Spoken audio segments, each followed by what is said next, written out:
बहुत सारे बिलीवर्स, विश्वासी आए, चर्च में आया, उन्होंने चर्च में सीखा और छुटकारा पाया, चंगाई पा गए, जीवन पा गए। और जब यहाँ से वो बाहर कमाने के लिए जाते हैं तो पता लगा जब कमाने के लिए वहाँ गए तो वहाँ पर किसी दूसरे चर्च में वो जाना शुरू किया।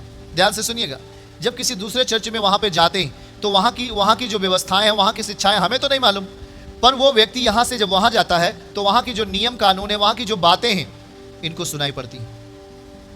जब इन्हें सुनाई पड़ती हैं, ध्यान से सुनिए, ये भी आत्मिक रीति से तैयार नहीं है, पर अभी केवल छुटकारा, चंगाई ये पा चुका है, पर अभी जब ये वचनों को वहां जाकर के सीखा तो तुलना करना शुरू कर दिया। उनमें किस तरीके से तुलनात्मक भावनाएं आनी शुरू हो गई, और कहते भैया वहां वाले तो ऐसे बताते, यहां वाले ऐसे बताते, और बताते भैया वहां वाले पास्टर बहुत गरीब है, यहां वाले पास्टर बहुत धनवान है। हो गया अफरा तफरी। अरे एक कलीसिया का सेवक, एक कलीसिया का अगुआ आपके लिए घुटना टेका, आपके परिवार को छुटकारा मिला, आपके परिवार को चंगाई मिली, फिर आप जब बाहर प्रदेश कमाने के लिए गए तो वहां पर आपने एक नया चर्च पकड़ लिया, और जब एक नया चर्च पकड़ लिया तो भाई देखिएगा, एक विश्वासी दो चर्च में नहीं जा सकता है। एक बिलीवर्स, एक विश्वासी, जैसे एक फैमिली है, वो दो जगहों पे नहीं जा सकता है। अगर वो दो जगहों पे जाएगा तो कुछ न कुछ बातें ऐसी हो जाएंगी कि वो आगे बढ़ नहीं पाएगा। मैं नहीं कहता वो चर्च गलत है, वो सही है, परमेश्वर का भवन है, पर मैं कहता हूं कि आप किस चर्च के लिए दिए गए हो, आप जिस चर्च के लिए दिए गए हो वहां के लिए अपने जीवन को समर्पित करना है। जैसे आप घर पे रह रहे हैं तो आप जिस चर्च के लिए दिए गए हो, दिए गए का मतलब आप जहां से भी आए, प्रभु ने आपको छुटकारा दिया।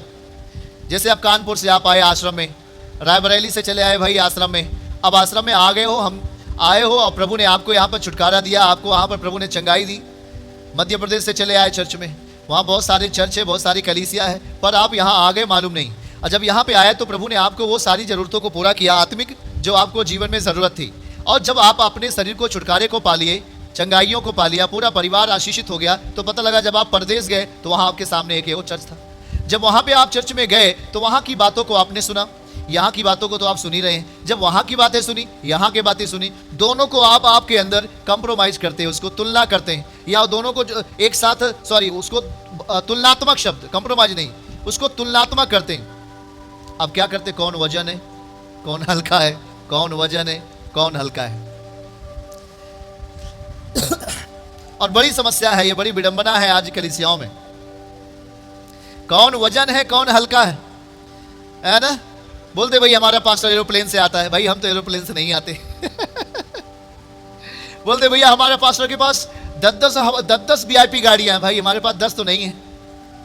और बोलते भैया वो बड़ा अच्छा वचन समझाते हैं, गांव वाला थोड़ा सा कम अच्छा वचन समझाता है, तो ऐसा करो भैया अब वहीं चलते भी, यहाँ छोड़ देते हैं। आप बहुत बड़ी गलती कर रहे हो, आप बहुत बड़ी गलती कर रहे हो मेरे प्रियो। देखो, आपका चर्च आना एक परमेश्वर की ओर से आप भेजे गए हो, आप भेजे गए हो मेरे प्रियो। जब आइए हम खोलेंगे व्यवस्था विवरण और उसका 12वां अध्याय, व्यवस्था विवरण और उसका 12वां अध्याय।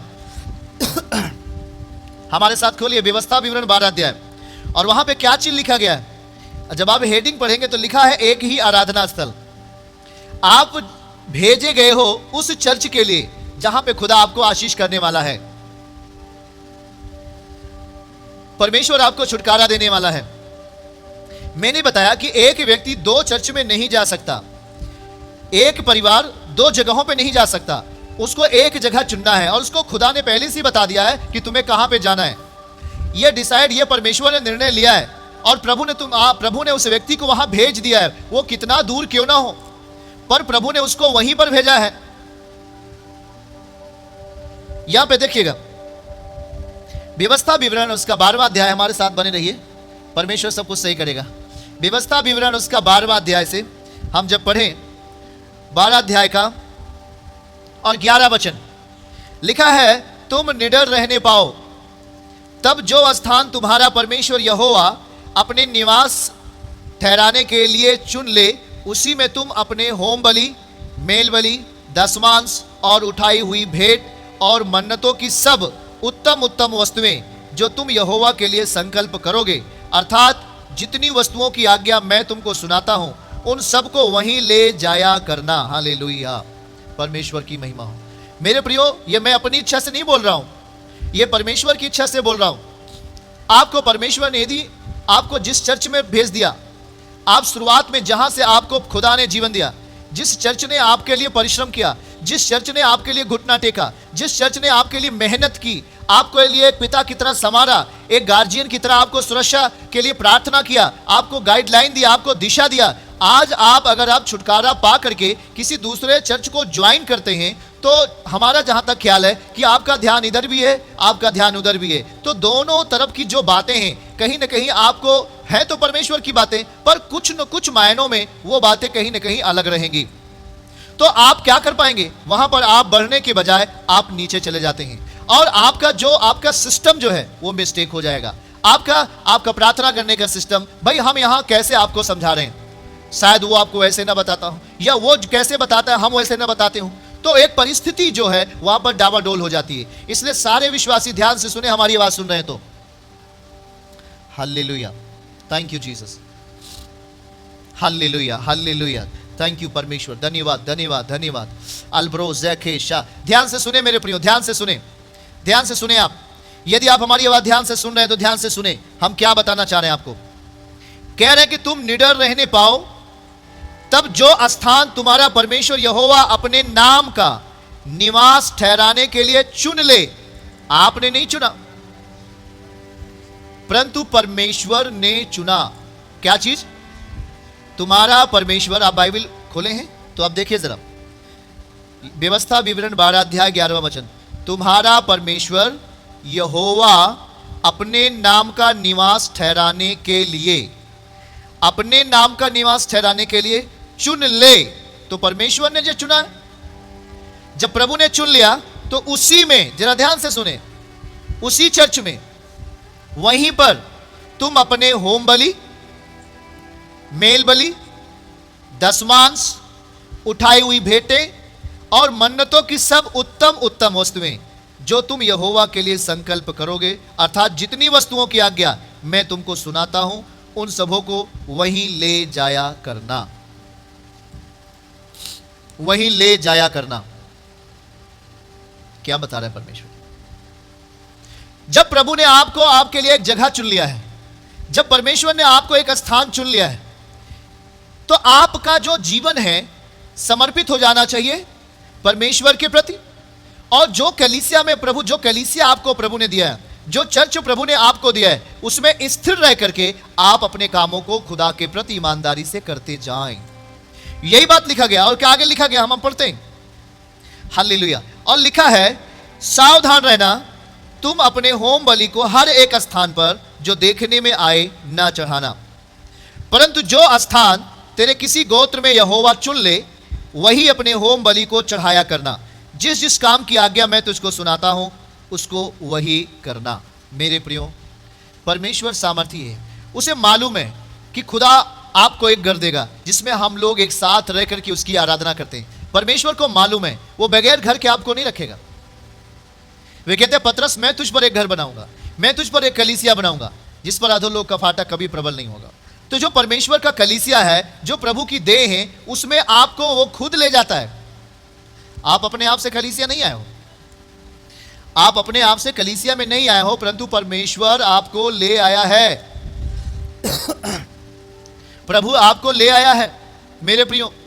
और जब प्रभु आपको लेके यहां पे आया है, तो आपका जीवन पूरी तरीके से उस कलीसिया के प्रति समर्पित होना चाहिए, खुदा के प्रति समर्पित होना चाहिए। आप न दाएं मुड़े न बाएं मुड़े। मेरे प्रियो, ध्यान से सुनिएगा। और जब ऐसा आप नहीं करते हैं, तो आपके जीवन में बहुत सारी बातें उलट पुलट होने लगती हैं और आप अपने जीवन को एक टूटा हुआ महसूस करने लगते हो। और यहाँ पे लिखा हुआ है, हम आपके लिए पढ़ते हैं, आपके जीवन में क्या होने लगता है, आपका जीवन में कौन सी घटनाएं घटने लगती हैं। आप फिर पूरी तरीके से, हम खोलेंगे पहला तीमुथियुस, हालेलुया, पहला तीमुथियुस उसका 4था अध्याय और पहला वचन से आपके जीवन में क्या होने लगता है। पहला तीमुथियुस 4था अध्याय पहले वचन से हम पढ़ेंगे आपके लिए। परंतु आत्मा स्पष्टता से कहता है कि आने वाले समयों में कितने लोग भरमाने वाली आत्माओं, दुष्ट आत्माओं की शिक्षाओं पर मन लगाकर विश्वास से बहक जाएंगे। यही होगा। आपने अपनी सेवकाई को छोड़ा, आपने अपने अगुवे को छोड़ दिया और आपके जीवन में ये घटनाएं शुरू हो जाती हैं। आपके जीवन में क्या हो रहा है, क्या नहीं हो रहा है, आपके जीवन में कौन सी बातें हो रही है, क्या नहीं हो रही है। फिर आपको जीवन में कुछ बातें समझ में नहीं आती हैं। आप किससे सलाह लेंगे, किससे पूछेंगे, किससे बात करेंगे, वो आपके जीवन में हो नहीं पाता है। आप फिर अपने आप को पूरी तरीके से तैयार नहीं कर पाते और आप फिर गिर जाते हैं। मेरे प्रियो, तैयार करो अपने आप को, तैयार करो परमेश्वर की महिमा के लिए अपने आप को। जिंदा खुदा आपके जीवन में सारे कामों को पूरा करेंगे। आप इधर से उधर, उधर से इधर नहीं जाएं। शब्दों पे तर्क वितर्क या शब्दों पे तमाम प्रकार की लड़ाइयां, झगड़े, नियम कानून को लेकर बातें, उल्लंघन की बातें आपके जीवन में नहीं होना चाहिए।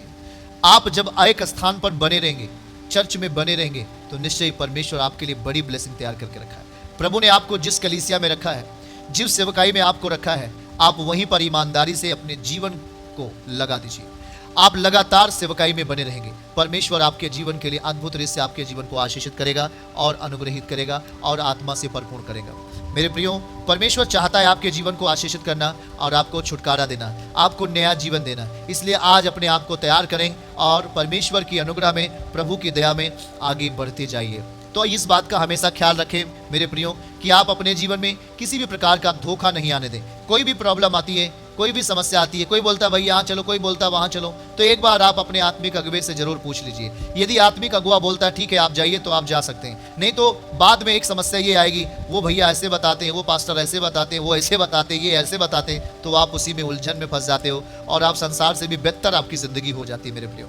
इसलिए मेरे प्रिय भाई बहनों, आप इस बात को ख्याल रखना, परमेश्वर ने जिस कलीसिया के लिए आपको दे दिया है, जहां से आप छुटकारा पा चुके हैं, जहां से आप चंगाई को, जीवन को पाया है, वहीं पर ईमानदारी से बने रहेंगे। वहीं से खुदा आपको ऊंचा उठाकर आपके जीवन को आशीषित करेगा, आपको अनुग्रहित करेगा।